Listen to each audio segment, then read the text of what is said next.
오늘 우리가 볼 하나님의 말씀은 고린도전서 14장 34절부터 보겠습니다. 여자는 교회에서 잠잠하라. 그들에게 말하는 것을 허락함이 없나니 율법에 이런 것 같이 오직 복종할 것이요. 되었습니다. 우리 33절에 보면 하나님은 무질서의 하나님이 아니요 오직 화평의 하나님이시라 모든 성도가 교회에서 함과 같나니. 되었습니다. 우리가 33절의 말씀을 가지고 34절에서 끝까지 말씀을 계속 이어가고 있습니다. 33절의 중요한 주제가 뭡니까? 하나님은 어지러움의 하나님이 아니고 혼돈의 하나님이 아니라 혼란의 하나님이 아니라 질서의 하나님이시라고 해서 질서의 하나님, 화평의 하나님이시다. 주님의 교회를 세우신 하나님의 목적은 그리스도를 머리로 하여서 그의 몸된 교회가 그리스도만 바라고 그리스도의 영광과 거룩 안에서 그리고 사랑 안에서 살아가도록 하기 위해서 하나님께서 우리에게 십자가 복음을 주었습니다.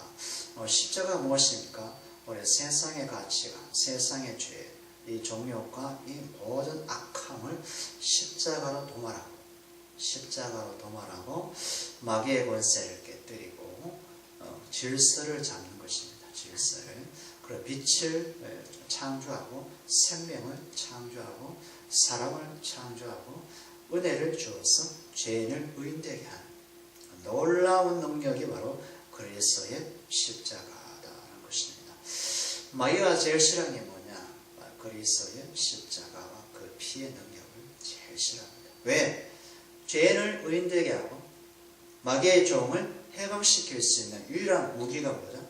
바로 주님의 십자가와 그의 보혈의 능력입니다. 네. 그래서 마귀가 싫어하는 거예요. 강단에서 선교 현장에서 맡고자 하는 메시지가 뭐냐? 복음인데 복음의 내용이 뭐냐? 바로 예수님의 십자가와 그 능력의 피. 이것만 증거하면 사단이 떠나가거든. 갑자기 선교지에 찬송하다가 완전 찬송하는데 몇 사람이 미친 듯이 막 이리도 물고 저리도 물어요. 항상 찬송하다. 왜 그럴까요? 하나님의 성령이 찬송의 능력으로 사람을 터치하는데 갑자기 귀신이 화들짝 놀라버린 거예요. 놀라버리니까 어때요? 그 거룩한 영역을 견딜 수 없는 거예요. 마귀가. 그래서 가서 예수 이름으로 귀신을 쫓아내요. 금방 안 나와요. 엄청나게 말아가서 내림이 뭐냐? 300명 귀신이다. 내림이 뭐냐? 악한 자다. 왜 나가지 않느냐? 나는 얘를 소유하고 있어. 내가 왜 나가? 말을 직접 해. 미친 듯이 뒹굴는데도 그 속에 말을 해요. 이 사람. 이 사람이 말하지 않고 그 사람을 지배하고 있는 악한 영이 말하는 것이죠. 그리고 애도 마찬가지. 애기도 그래요. 네. 선교 현장에. 엄청 많죠. 그러니까 이 그리스도 예수의 십자가와 그 피의 능력, 그리고 성경 말씀에 보배로운 피로 너희가 구속함을 받았지 않느냐. 보혈이 뭐냐? 풀면 보배로운 피, 영어로는 precious blood, 소중한 피 이 말입니다. precious blood, 소중한 피. 피의 능력과 십자가가 마귀가 세상이 가장 싫어하는 거예요. 가장 듣기 싫어하는 거예요. 그래서 기도할 때, 말씀 볼 때, 구약부터 신약 성경까지 예수의 십자가와 그 피의 능력 안에서 성령으로 읽어라 하는 것입니다. 말씀 들을 때도 마찬가지. 그것에 빗나간다 그러면 이단이 되는 것이고 사비가 되는 것이고 아무리 목사, 삼순 목사, 사목사라도 마귀의 영역 속에 이끌어져 들어가는 겁니다. 복음이 뭐냐? 하나님의 아들 예수 그리스도의 십자가와 그리고 그 보배로운 피의 능력, 이것이 성령이 우리에게 알려주신 다양한 말씀과 다양한 상황을 통해서 바울이 증거하는 걸 보여요. 바울이 내가 그리스도 예수와 그의 십자가에 못 박힌 사건 외에 다른 것을 알기를 원치 않는다. 바울이 그 삼천층에 갔다 왔잖아요. 천국에. 천국 얘기 안 해요. 가히 형언할 수 없기에. 내가 이 천국에 얘기하면 오해할까봐. 그 얘기 이제 스탑. 그만하고 내가 예수 그리스도와 그의 십자가 못 박힌 사건만 증거한다. 왜? 예수께서 하신 말씀이 그대로 천국에 그대로 펼쳐지거든요.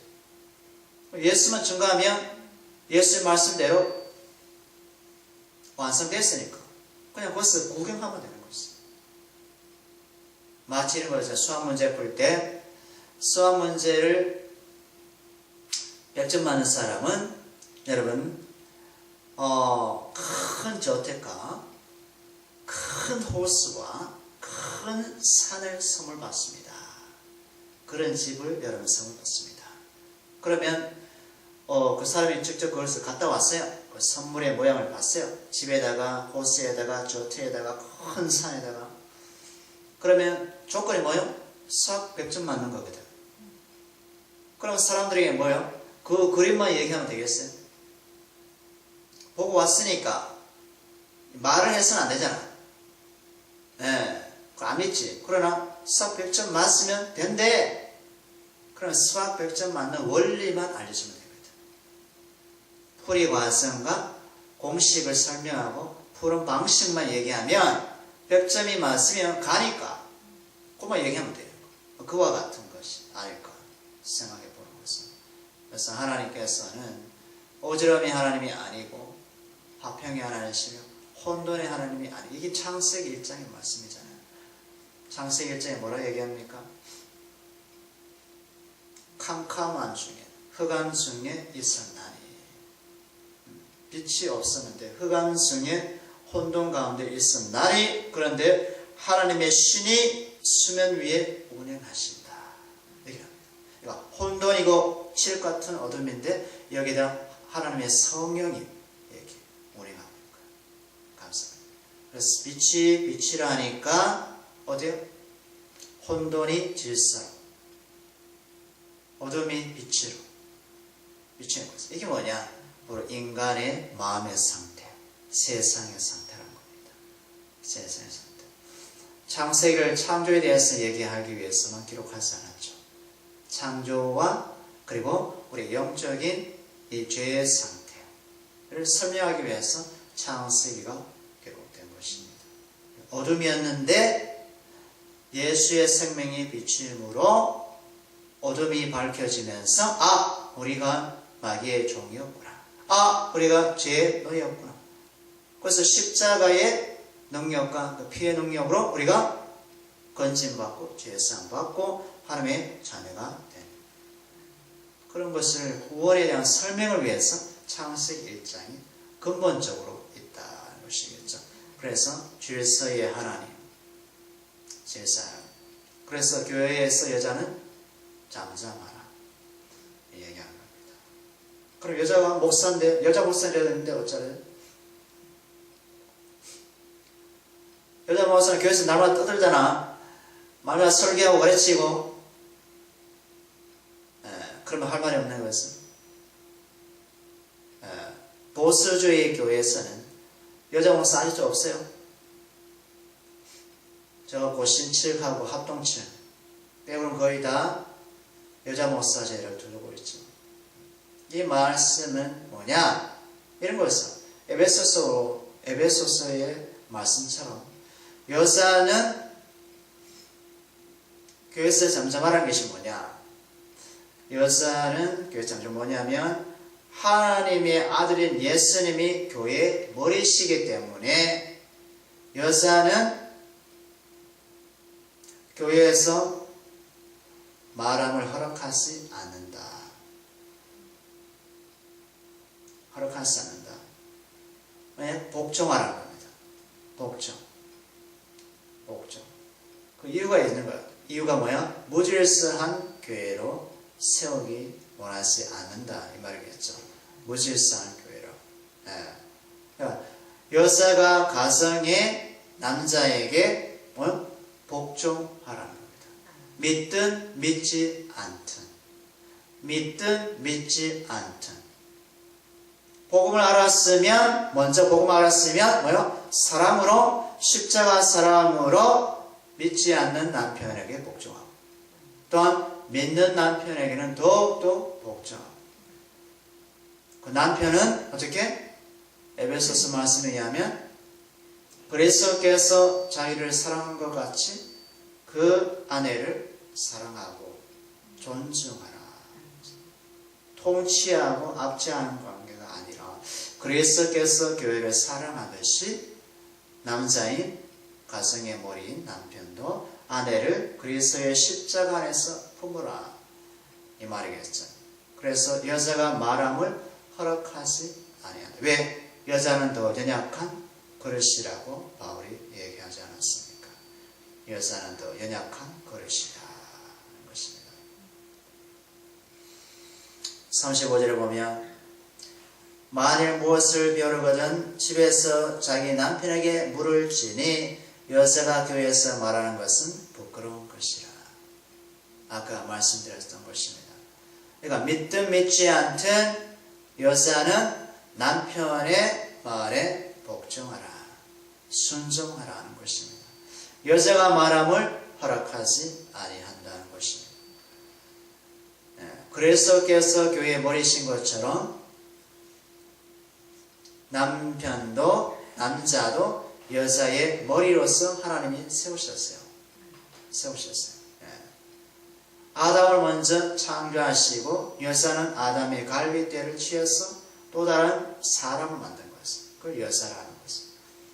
그것은 그리스도와 교회의 관계를 설명하기 위해서 하나님께서 그렇게 창조의 순서를 밟으셨지만 여자가 교회에서 말하게 되면 여러 가지 문제와 소재거리가 생길 수 있다는 것이 하나님의 창조. 하나님의 창조.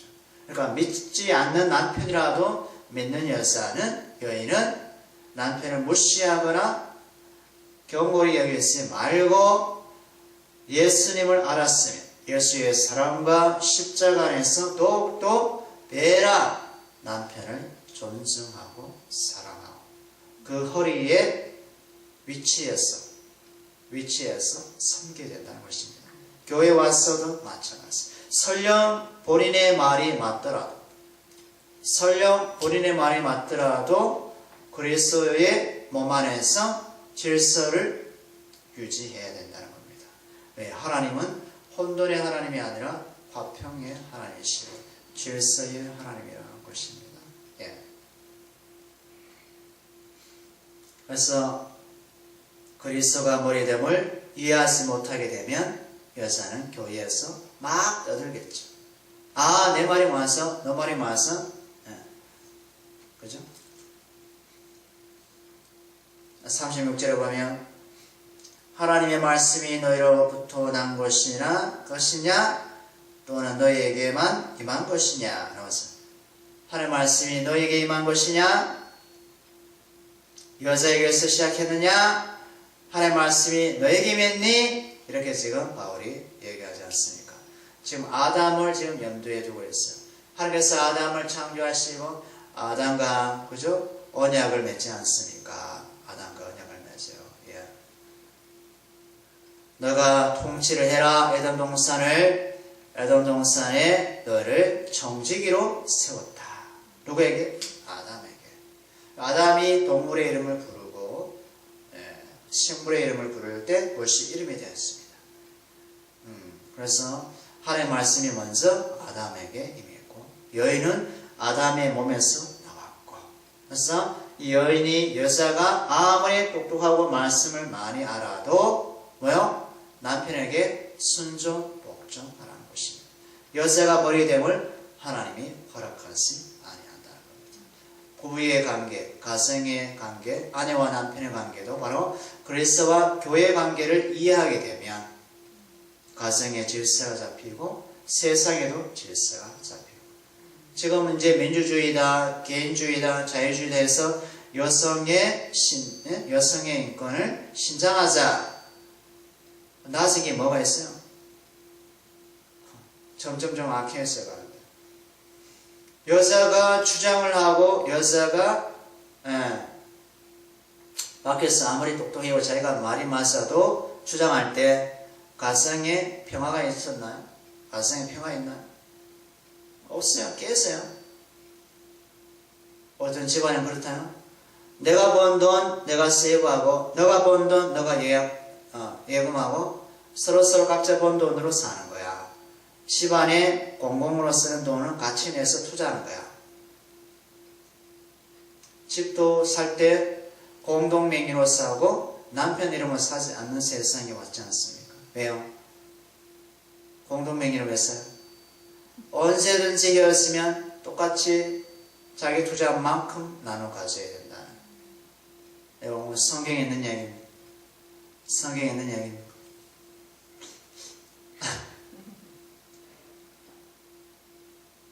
그의 마귀가 주는 아주 교활한 제도죠. 마귀는 굉장히 똑똑하죠. 어디에 똑똑해요? 예수 그리스도와 십자가 능력을 파괴하려고 하는 그것에 똑똑해요.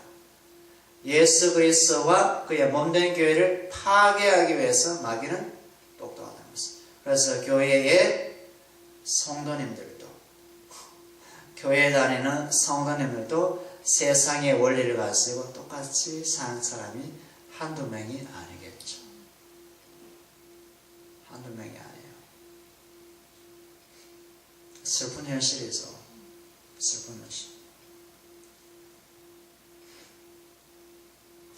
37절에 만일 누구든지 자기를 선지자나 혹은 신령한 자로 생각하거든, 누구든지는 뭐냐면 남자를 얘기해요. 남자. 이게 인칭대명사가 히로 되어 있어요. 원어에서 히, 남자입니다. 만일 누구든지 자기를 선지자냐 혹은 신령한 자로 생각하거든 내가 너에게 편지한 이 글이 주의 명령인 줄 알라.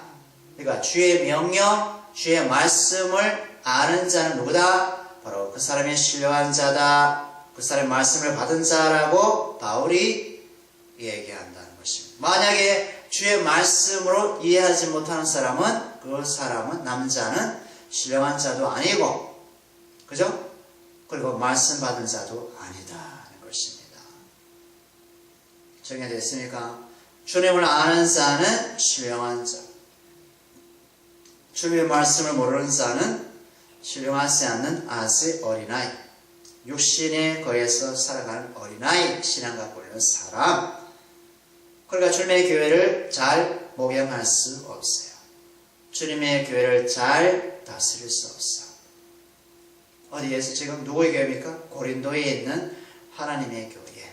고린도에 있는 하나님의 교회. 지금 남자들에게 얘기하고 있다는 것입니다. 신령한 자 누굽니까?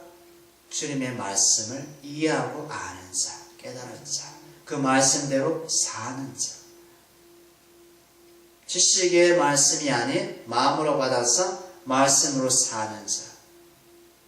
무엇으로? 그렇게 살 때 그리스도의 십자가를 경험하게 됩니다. 머리로 한다? 십자가 없사하지. 머리에서 마음으로 와서 말씀으로 살아가는 자. 이 사람이 그리스도의 십자가를 조금 이해하는 자가 된다는 것입니다. 38절 만일 누구든지 알지 못하면 그는 알지 못한 자. 이게 나옵니다. 그러니까 바울의 지식의 기준이 정해져 있죠. 바울의 지식의 기준이 뭡니까? 세상의 기준이 아니죠. 뭐요? 주의 말씀을 알고 읽고 깨닫고 있는지를 가지고 어디요? 주님을 안다 모른다 알고, 그리고 신령하다 신령하지 않다를 얘기한다. 영적인 사람이냐 영적인 사람이 아니냐를 판가름하는 기준이 뭡니까? 주님의 말씀을 이해하고 그것대로 말씀대로 살아가느냐, 그게 이제 기준이 되어야 됩니다. 우리가 교회에 돈이 많은 사람, 멋진 사람, 학문이 많은 사람, 삐까번쩍한 사람, 그 사람에게 뭘 직분을 솔직히 준다. 집사야 하세요. 교사 하세요. 그래서는 절대 결코 아니 된다는 것입니다. 아직 말씀은 뭡니까? 어린 아이다. 어린 아이랍니다. 성경 백독에도 뭐요? 주의 말씀을 머리로 이해한 사람은 아직 어린 아이랍니다. 말씀이 어디 와야 돼? 말씀이 가슴으로 와서 말씀으로 살면서 그리스도의 십자가를 깨달은 사람, 십자가를 경험한 사람만이 주님 안에서 신령한 자다. 나는 천국에 있어요. 만국에 있어요. 그런데 그리스도의 십자가를 알지 못해. 말씀대로 살아가지 못해. 그러면 만국에도 아무런 소용이 있다 없다? 없다는 것입니다. 영적인 사람이 아니에요. 말씀이 살아서 나에게 뭐가 된다? 생명이 돼야 돼요. 생명. 이거는 아무 능력이 없고, 이건 어디에 쓰임받기에 합당해요? 마귀에게. 마귀. 지식은 교만하게 하며, 나와서 겸손한 자에게는 하나님의 은혜가 있나니. 겸손한 자는 뭐예요? 십자가를 아는 자.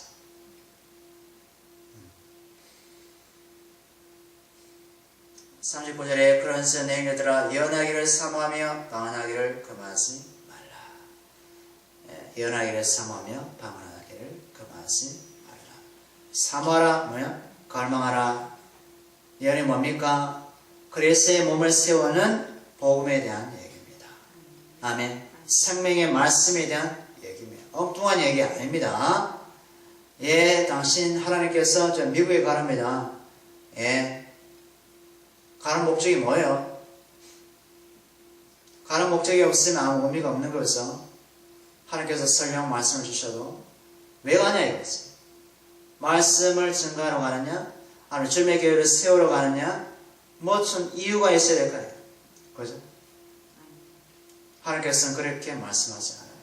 분명한 복음과 관련된 그리스도에 대한 지식 말씀하는 것입니다. 모든 것을 품위 있게 하고 질서 있게 하라. 품위 있게 뭐냐? 적당하게, 질서 있게, 질서 있게, 적당하게, 합당하게 행하고 살아가는 것입니다. 복잡한 하나님이 아니다. 하나님은 원리 원칙으로 행하시는 분이시다. 복잡한 분이 아니에요. 복잡한 것은 마귀가 주고, 복잡한 생각, 머리 아픈 거, 세상의 영으로부터 온 것이기 때문에 그래서 우리가 말씀으로 쳐내야 됩니다. 말씀을 쳐내서요. 어떻게요? 머리가 시원하게, 가슴이 시원하게, 마음이 시원하게 복음으로 기도하겠습니다. 하나님 감사합니다.